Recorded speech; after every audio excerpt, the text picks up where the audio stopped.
Hola, ¿qué tal estáis? Bueno, hoy os invito a realizar un viaje a Zafra. Vamos a recorrer algunos de sus elementos patrimoniales más importantes. Vamos a recorrer su arte y nos vamos a centrar en el Hospital de San Miguel, que es uno de los testimonios más interesantes de la arquitectura mudéjar de la Baja Extremadura. Espero que os agrade este viaje virtual que vamos a hacer a nuestro patrimonio. Voy a compartiros el PowerPoint que os he preparado para hacer más ágil la charla. Hace aproximadamente 25 años, en una visita que tuve la oportunidad de realizar al Museo del Prado, el azar, eso en lo que no creo, me condujo ante una de las obras que tienen allí cobijadas. En la sala 051A, un San Miguel Arcángel, vestido con atuendo militar, batallaba con Satanás, al que sometía con rotunda determinación. A su alrededor tenía lugar una batalla entre ángeles y demonios, un caos absoluto del que las fuerzas del bien salían triunfadoras una vez más. Así seguirá siendo por siempre. Me interesé por la pintura y descubrí asombrado que procedía de Zafra, del Hospital de San Miguel, desde donde por adquisición fue incorporada a los fondos del Prado en 1929. No sabía entonces que mucho tiempo después iba a tener la inmensa fortuna de participar en el programa que restauraría el edificio que la albergó, restauración que permitiría su devolución a la vida. El lienzo, que inicialmente era una tabla, fue trabajo de un pintor anónimo al que con cierta vaguedad se denomina como el maestro de Zafra. Algunos de los estudiosos que se acercaron a la obra trataron de ascribirla a Juan Sánchez de Castro, y tenéis una de sus pinturas, una Virgen de la Leche, actualmente cobijada en el Museo de Cataluña. O bien estos estudiosos decían que pertenecía a Juan Sánchez de Castro o a su entorno inmediato. Este artista trabajó especialmente en la zona de Andalucía y tiene muchas obras en el área sevillana.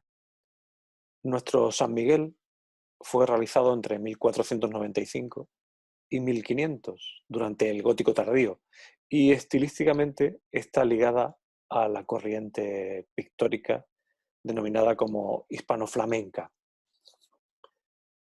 Otros investigadores, en cambio, afirmaron que la obra de nuestro San Miguel fue obra de Antón de Madrid, quien trabajó en la Baja Extremadura entre finales del siglo XV y principios del siglo XVI. Antón de Madrid realizó, entre otras muchas obras, el magnífico retablo que tenéis en la pantalla. Es el retablo de la iglesia parroquial de Calzadilla de los Barros. Es un trabajo, como veis, muy diferente desde el punto de vista técnico y estilístico con nuestro San Miguel, lo cual hace difícil la vinculación entre este artista y la obra que está siendo objeto de nuestra atención. El maestro de Zafra, al que así lacónicamente se denomina en el Prado, sigue siendo un artista desconocido. Tendremos que seguir investigando a ver si podemos tirar del hilo y conocer quién es el autor. El imponente San Miguel Arcángel, con sus 2,5 metros de altura, fue creado en el siglo XV para formar parte de un retablo situado en la iglesia de Santa María Magdalena, iglesia integrada en el Hospital de San Miguel. El retablo fue desmontado y sustituido por otro de corte barroco. Por fortuna, en el siglo XVIII fueron capaces de apreciar el valor que esta pintura tenía y conservarla entre los elementos de ornato litúrgico de la iglesia de la Magdalena. Lo conservaron como un cuadro más, fijado a la pared. El Hospital de San Miguel nació por deseo expreso de doña Constanza, condesa de Feria. Así lo dejó señalado en su testamento. Su viudo hizo que se cumplieran sus disposiciones testamentarias, al menos parcialmente, aunque él también falleció unos años después, estando el edificio en pleno proceso de construcción. Por lo tanto, no pudo verlo concluido. Digo que parcialmente, pues el hospital ya existía con anterioridad, incorporándose algunas de sus instalaciones al nuevo programa constructivo que planificó la condesa. Doña Constanza pretendió edificar una nueva instalación en un lugar más cercano a los centros de poder de la villa, pero también previó y aceptó la posibilidad de hacer una reforma general de lo ya existente, creando, eso sí, una nueva fundación hospitalaria en torno a la iglesia de la Magdalena. El Hospital de San Miguel representa un ejemplo excepcional de las fundaciones benéficas medievales, pese a su estado de abandono y profunda degradación, como podéis ver en la imagen. Es un edificio clave para comprender, entre otras cosas, el interesantísimo arte mudéjar extremeño. San Miguel posee un alto significado para Zafra. Su historia se liga íntimamente a la de la ciudad, de la cual fue un símbolo de solidaridad, de filantropía y de bonomía durante siglos, distintivos que bien representan a la población y en los cuales debe asentar su futuro próximo. Zafra no podía permitirse su desaparición, máxime después de su declaración como bien de interés cultural, declaración que tuvo lugar en el año 2013. Es por ello que la actual corporación municipal se aplicó a la tarea de obtener financiación pública, con gran éxito, todo hay que decirlo. Financiación que le permitiría alcanzar los medios económicos capaces de evitar la pérdida, que a juzgar por el estado de deterioro profundo parecía irreversible. Suelo decir que utopía no es aquello imposible de realizar. Utopía es todo lo que aún no ha sido realizado. La utopía nos pone en el camino para alcanzar aquello que parecía irrealizable antes de dar el primer paso que nos lleva para lograrlo. El Hospital de San Miguel será devuelto a la ciudad para disfrute público, un lugar para la cultura, para el conocimiento, del que los zafrenses podrán hacer uso en breve tiempo, pues las obras de restauración están ya muy avanzadas. El objetivo básico de ellas es recuperar el conjunto histórico abandonado y dotar a la ciudad de una biblioteca y de un archivo públicos acordes con su dignidad, unas nuevas y óptimas instalaciones culturales que engalanarán aún más un rico enclave patrimonial. Pasado y presente se conjugarán para dar lugar a un futuro mejor, asentado, obviamente, en la recuperación del patrimonio. Gracias al trabajo bien hecho, la utopía ha sido alcanzada. Situada en un amplio valle entre las sierras del Castillar y de San Cristóbal, la villa de Zafra constituye, sin duda, uno de los núcleos más importantes de la provincia de Badajoz desde el punto de vista artístico y patrimonial. Declarada Conjunto de Interés Histórico-Artístico el 20 de mayo de 1965, parte de su legado arquitectónico está catalogado como monumental. Sus testimonios culturales nos hablan de la importancia histórica y comercial de esta villa, que siempre se ha visto favorecida por su privilegiada situación geográfica, asentada en un cruce de caminos muy transitados desde la más remota antigüedad. Los escasísimos restos arqueológicos y epigráficos romanos hallados en las proximidades de Zafra, inexistentes hasta la fecha en el casco urbano, no permiten vincular la fundación de la villa con la etapa clásica. Sin embargo, es ya añeja la idea de que la actual Zafra es la sucesora de la Segeda romana, afirmación tan vieja como falsa, repetida pese a ello entre estudiosos y profanos desde el siglo XVII hasta nuestros días. Tanto se ha repetido que sus habitantes pasaron a llamarse segedanos en lugar de zafrenses o zafreños, cuando Segeda nada tiene que ver con Zafra. Antonio Salazar fue el primero en llamar la atención acerca del asunto. En su obra El castillo del Castellar, desmontó razonamientos anteriores y ofreció un panorama bien distinto de los orígenes de Zafra, afirmando que el solar que ocupa la ciudad era un desierto en tiempos romanos, un vacío poblacional, acaso ocupado, de vez en cuando, por majadas pastoriles. Salazar sí apreció la existencia de una población estable de tiempos islámicos en la Sierra del Castellar, que tenéis en pantalla. Población que está en el origen de la zafra histórica, de la zafra que ha llegado hasta la actualidad. El Castellar es un imponente farallón cuarcítico de más de 2 kilómetros de longitud, dispuesto en sentido noroeste-sureste. Está situado al oeste de Zafra. Su presencia, dadas su altura y amplitud, no pasa desapercibida en un simple análisis del paisaje de Zafra, pues lo domina con total rotundidad.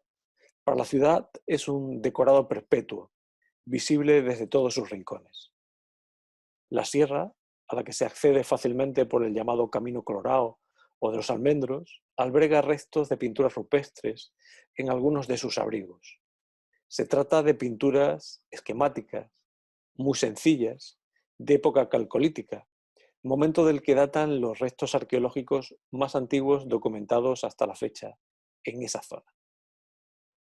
Sobre la superficie del Castellar se acumulan restos arqueológicos, tanto muebles como inmuebles, que conducen desde las edades del bronce y del hierro hasta los momentos iniciales de la conquista romana, y de ellos al mundo islámico, tanto andalusí como almohade. Finalizada la ascensión del camino, se vislumbra hacia el norte un sendero en el que están fosilizados los antiguos accesos que llevaban a la ciudad olvidada. Pronto se alcanzan los restos de un posible fortín romano, de época republicana, aún inexplorado arqueológicamente. Un gran pedregal dificulta el reconocimiento de las estructuras. Más arriba, muros de aparejo ciclópeo informan de su filiación indígena, probablemente de la Segunda Edad del Hierro, como también lo es el asentamiento cercano situado bajo la ermita de Belén, algunas de cuyas estructuras pueden verse en el corte producido por la carretera que la circunvala. Ahí tenéis una imagen del Castellar visto desde el soportal existente en la ermita de Nuestra Señora de Belén.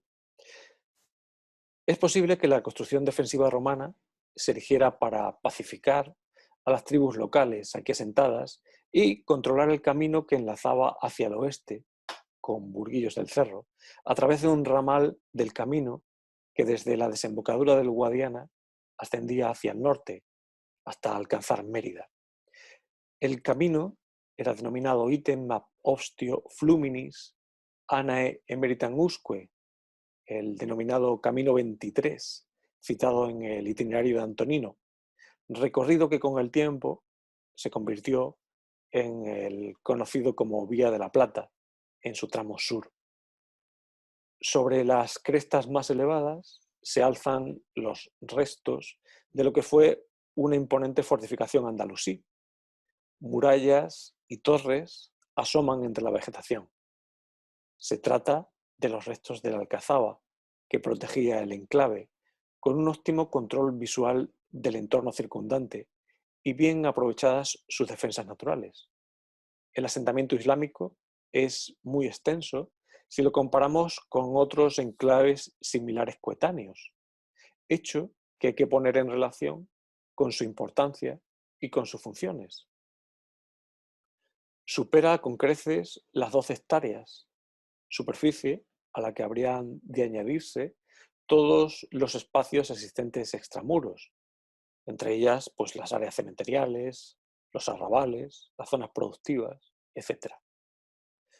La ciudad, pues como tal hay que considerarla, dada su dimensión, presenta un urbanismo que está condicionado por la fuerte pendiente y por el farallón rocoso dispuesto hacia el este. Las calles, que intuimos, zigzaguean entre las laderas aterrazadas, sobre las que se emplazaron los diversos barrios en distintas alturas, hasta alcanzar la Alcazaba, que como habitualmente se sitúa en la zona más elevada. El asentamiento islámico tiene un nombre conocido, Zahra Abu Hassan, del que deriva indudablemente el topónimo Zafra. Zahra significa roca, peñón. Dadas las características geológicas del Castellar, sobran las explicaciones al respecto. Es pura peña. Al-Bakri, en el siglo XI, la cita en sus escritos como perteneciente a la provincia de Mérida. En época almohade debió ser refortificada, como tantos otros enclaves coetáneos situados cerca de la frontera con la cristiandad, esfuerzo que no evitó, obviamente, la conquista castellano-leonesa. A partir del año 1241, año de la conquista cristiana, el bastión defensivo fue desmantelado y sus pobladores desalojados de su emplazamiento. Fueron literalmente bajados al llano, lugar en el que podían ser más fácilmente controlables. La primera crónica general hace referencia al momento en el que muchos de los habitantes de Zahra decidieron permanecer en el nuevo asentamiento, creado esta vez, como podéis ver en la imagen, en el llano que se vislumbra desde el Castellar. Nació así Zafra, una aldea integrada en un enorme alfoz perteneciente a Badajoz, donde el componente mudéjar llegó a ser tan importante que su influencia se dejará sentir en su arquitectura y en su urbanismo, ambos producidos a lo largo de las siguientes centurias. La villa pasaría a ser propiedad de diversas familias nobles, hasta que fue definitivamente donada a los Suárez de Figueroa. En 1284, por ejemplo, Zafra fue feudo propiedad de doña María Molina, esposa del rey Sancho IV. Posteriormente, en 1292, la corona la cedió a don Alfonso Pérez de Guzmán, el Bueno. Más tarde, hacia 1330, sería vendida por 150.000 maravedíes al arzobispo de Toledo. Finalmente, en 1394, el rey de Castilla, Enrique III, hizo donación a don Gómez Suárez de Figueroa de 3 lugares, Zafra, Feria y La Parra. Donaciones que venían en reconocimiento a los servicios nobiliarios que había prestado esta familia a la corona. Nació así uno de los señoríos nobles más importantes de la Castilla bajo medieval. Los Suárez de Figueroa rigieron por largo tiempo el destino de Zafra, primero como parte de su señorío y después como capital del condado primero y del ducado de Feria después. A partir de ese momento, el desarrollo de Zafra se verá condicionada en gran medida por la actividad fundacional de la familia Suárez de Figueroa. Fruto de la capitalidad del señorío y del impulso nobiliario tendrá lugar un interesante proceso de crecimiento que convertirá la pequeña aldea nacida tras la conquista en una pujante villa de marcado carácter comercial, cuyas afamadas ferias ganaderas se mantienen desde el siglo XIV hasta nuestros días. A lo largo de la Baja Edad Media, la Casa de Feria, propietaria de la villa de Zafra, elevó en su capital condal dos hospitales, el de San Miguel y el de la Salutación, posteriormente conocido como de Santiago, para atender las necesidades de menesterosos, tanto de la villa como de transeúntes. Durante los siglos XVI y XVII fueron creados otros dos hospitales, denominados de San Ildefonso y de la Misericordia, que dependían directamente de las cofradías del mismo nombre. El Hospital de Santiago, cuya puerta tenéis en pantalla, fue erigido por Lorenzo Suárez de Figueroa y María Manuel, su esposa, en el espacio en el que se ubicaba la residencia de los señores de Feria, antes de la edificación del Alcázar, que como bien sabéis, hoy es Parador Nacional de Turismo. Un solar que compartía medianera con la Casa del Consistorio, situada en la Plaza Chica. La institución contaba con capilla, con un patio articulador de dependencias, entre ellas salas de curación, cuartos para pobres, hospedería para personas itinerantes, sin medios, así como habitaciones para el capellán y para el enfermero.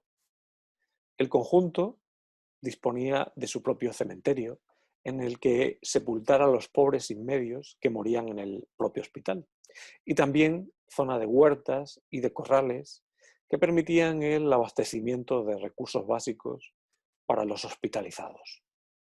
Resulta sumamente interesante observar y analizar las instituciones de beneficencia creadas por la nobleza bajomedieval, pues ellas permiten comprender la mentalidad de la clase privilegiada en este tiempo, la documentación conservada y, de algún modo también, las edificaciones aún reconocibles, erigidas con fines hospitalarios, muestran que sus fundadores les movían afanes caritativos y espirituales.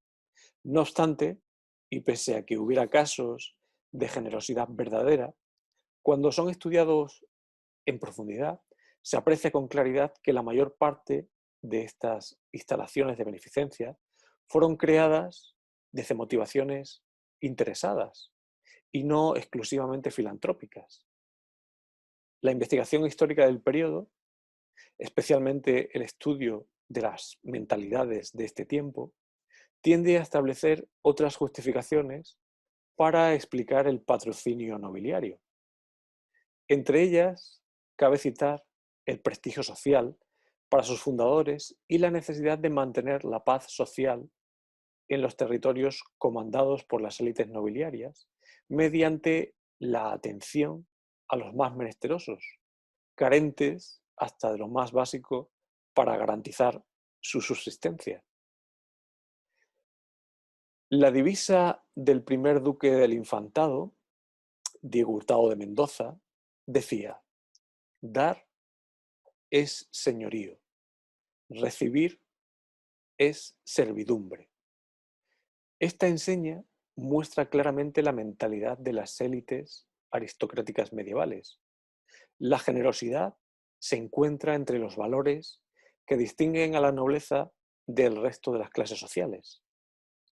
Diego de Valencia afirmaba en el siglo XV que dar es nobleza y cimiento de nobles. La generosidad, la largueza, según se denominaba en la Edad Media, se concebía como una virtud moral, consistente en distribuir bienes sin esperar nada a cambio. Una virtud que penetraba la ideología nobiliaria y por ende la del conjunto de la sociedad, hasta convertirse en uno de los principios más destacados de estas élites. Teniendo en cuenta que en la Edad Media la mayor parte de los bienes atesorados por la nobleza procedían del ejercicio de la violencia, bien mediante la guerra, el robo, la usurpación o la coacción, bien a través de la opresión sobre el pueblo, la generosidad facilitaba su lavado, proyectándose como virtuosa a ojos del común.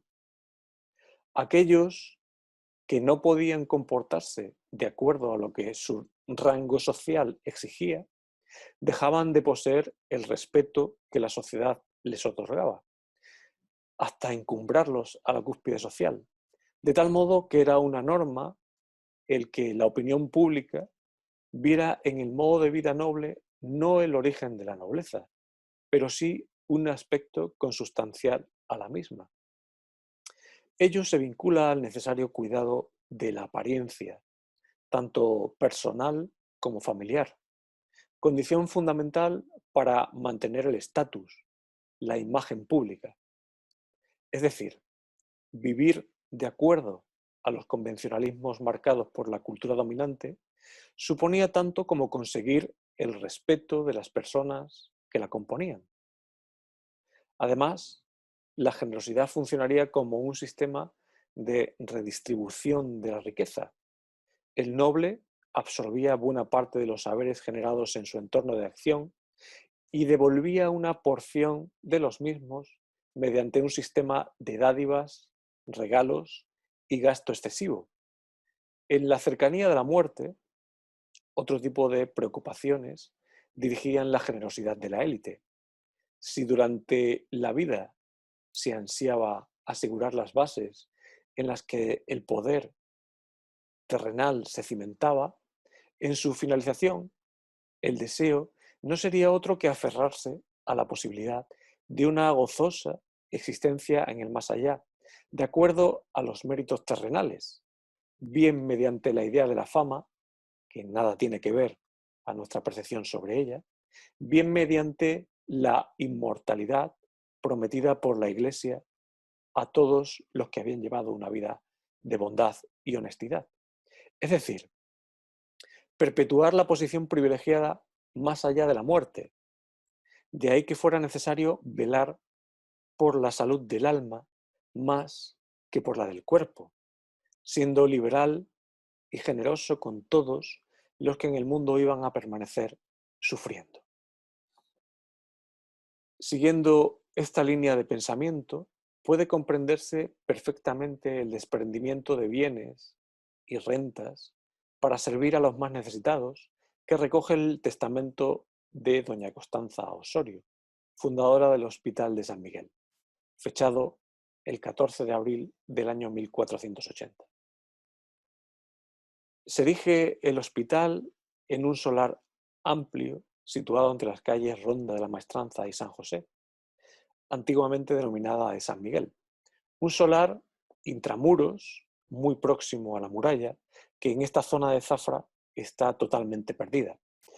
Un espacio alejado de los centros de poder públicos y religiosos también de la villa. La elección del lugar fue contraria a las disposiciones testamentarias de la segunda condesa de Zafra, que solicitaba especialmente fueran dispuestos en las cercanías de la iglesia parroquial y de las plazas principales. El testamento es muy interesante en diversos sentidos. Especialmente ha de destacarse en él que se cita ya la existencia de un hospital de San Miguel, que por circunstancias como su estado de conservación, dimensiones escasas o inadecuación a las necesidades del momento, se pretendía trasladar o reedificar gracias a la caridad de los condes. El traslado exigía la elección de un nuevo emplazamiento y de la construcción completa del mismo. La reedificación, por contra, conllevaba la reestructuración de las instalaciones previas y su adecuación a nuevos criterios y modas arquitectónicas. El Hospital de San Miguel, que ha llegado a nuestros días, es el resultado de una reconstrucción completa en torno a la iglesia de la Magdalena, hecho que justifica ciertos desajustes en la integración del templo y de las dependencias hospitalarias perimetrales, así como la presencia de ciertos elementos que pudiéramos catalogar como arcaizantes. Podéis ver en esta imagen aérea cómo en el centro del solar aparece la iglesia ya sin cubierta y el resto de dependencias organizadas perfectamente en su entorno. La iglesia, como no puede ser de otro modo, es el elemento esencial del conjunto. Todo se construye en su entorno. Es, obviamente, el elemento vertebrador.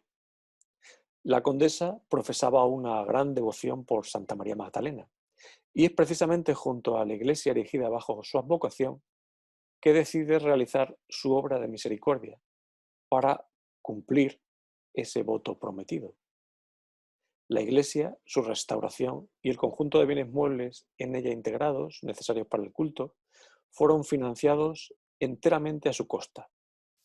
Para el sostenimiento del hospital y de los enfermos pobres en él acogidos, dejó dispuestos una serie de bienes propios en su testamento. Desde el segundo tercio del siglo XVIII, los recursos legados por doña Constanza se vieron incrementados notablemente gracias a las donaciones testamentarias de los hermanos Rodríguez de Arenzana, quienes decidieron legar una parte muy sustancial de sus bienes para el cuidado de los enfermos, especialmente de los sifilíticos, pues en aquel tiempo era una plaga total. Previa aceptación de los herederos de la Casa de Feria, entonces ya duques de Medinaceli, que se desprendieron obviamente del patrocinio y de los gastos que ello conllevaban, los Rodríguez de Arenzana decidieron no crear una refundación de la institución, sino continuar con las actividades que ya se venían realizando en este emplazamiento desde 250 años atrás. Se desconoce si en este tiempo en el hospital se atendían otras dolencias o si eran exclusivos de los enfermos sifilíticos. Durante unos 50 años fueron acatadas todas las disposiciones de los Rodríguez de Arenzana. Si bien a fines de los años 20 del siglo XIX los problemas económicos impedían un funcionamiento acorde con la mucha necesidad existentes. La merma de las rentas y los procesos desamortizadores terminaron por impedir que la institución cumpliera con esos fines fundacionales. El conjunto dejó de ser hospital en el siglo XIX, habiendo desempeñado otras funciones muy distintas desde entonces. Durante la segunda mitad del siglo XIX y primer tercio del XX, fue asilo de ancianos pobres, anciano promovido, entre otros, por Antonio Salazar Fernández. Tras la Guerra Civil, hubo allí un colegio de huérfanas y la Delegación de Auxilio Social. Más tarde, fue sede de la Escuela de Artes y Oficios Metalúrgicos de Zafra y finalmente ropero de Cáritas y almacén de servicios de aguas municipales. Como veis, funciones muy diversas a lo largo del tiempo en un solo espacio. La iglesia fue abandonada al culto a principios del siglo XX, aunque fue utilizada durante algunos años por cofradías de Semana Santa para cobijar en ella sus pasos procesionales. Pronto la nave quedó inservible al colapsar la cubierta. Si os parece, vamos a dejar aquí esta primera parte. Paramos la grabación y os espero en la segunda.